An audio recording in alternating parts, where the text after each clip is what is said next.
Servis në Kosovë, këtu tek ti. Pse nuk e dalë deri tash?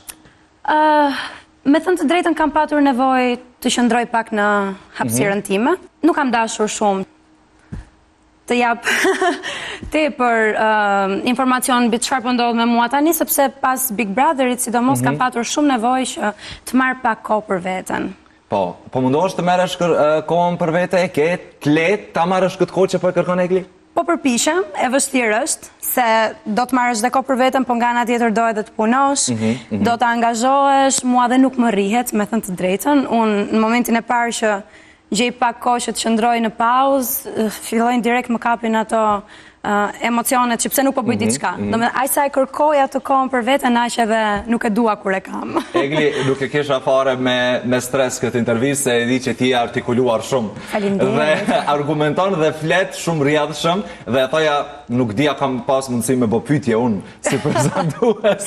Jo. E egzagjerova. E egzagjerova pak po. Para se të nisim me pyetjet që i kam fol pak për Prishtinën dhe Kosovën, gjatë qëndrimit tënd në Big Brother, nuk e hezituar në asnjë moment tregoj dashurinë dhe respektin që ke për Kosovën. Më thuaj pak cili është emocioni që Kosova dhe Prishtina ta jep.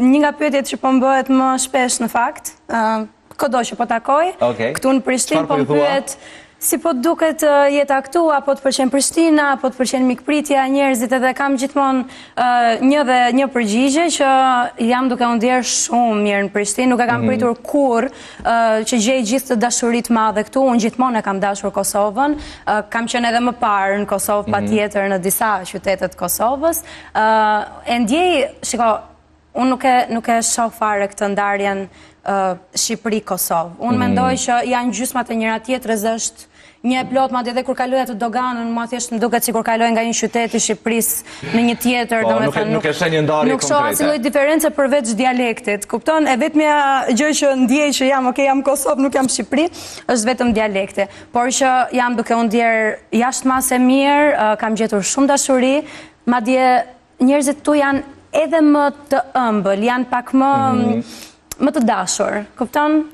Ndoshta në Shqipëri janë pak më të tërhequr, derisa ti krijon konfidenca me ta, janë pak më të ftohtë, ndërsa këtu shumë dashuri kam gjetur.